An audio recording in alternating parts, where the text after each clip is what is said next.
let's get into it, man. People want to know, like I want to know actually, what got you started into stand-up comedy the way you're doing it, man? I mean, how did you start in this thing? Well, I started because I got on the business end real early. I knew as a kid I wanted to do stand-up. I thought it would be a hobby. I didn't know people did it for a living.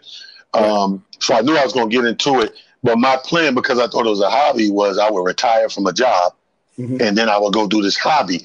But when Def Jam came along in the early 90s, when 90 hit, now you started to see young cats on stage. So it was like, oh, I could do this now. I still didn't know it was a career, but I was like, oh, I'm going to do it now. I'm going to jump in early. So I jumped in early and it took off right away. Like, I mean, I just had this, this remarkable ass start.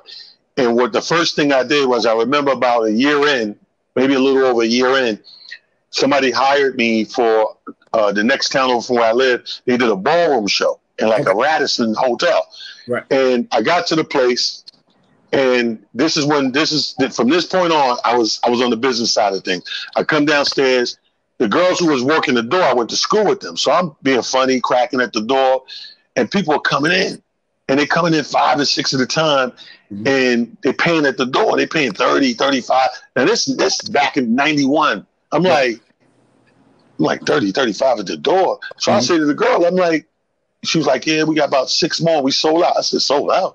I said, what a hole in there? She said, about 3 something. I said, 3 something? Times 30? I mean, it's 10 grand floating around. Right. Now, I'm a math major, so my shit went right to the math. Like, the whole show with the DJ included probably was $1,200. Right? So somebody made $28,000. I'm like, somebody got 9 grand to they sell. Yo, I said, let me go in here and check this joint. I went in there, it was rammed. I said, oh, I'm on the wrong side of this. Yeah. I said, I can't. It's okay to be on that side, but you got to be on this side too sometimes. Right. Like, you going home with 9 grand, we going home with 100 apiece.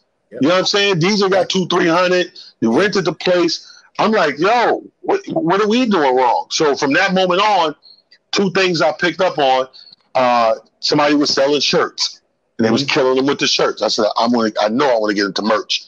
And then I said, I know I got to promote this thing. So I went right into my research mode, found out, how you go about renting stuff, insurance, all that stuff.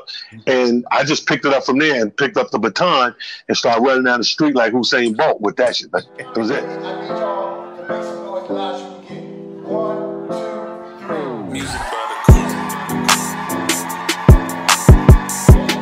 Number one comedian here in Philadelphia. Number one comedian here in Philadelphia.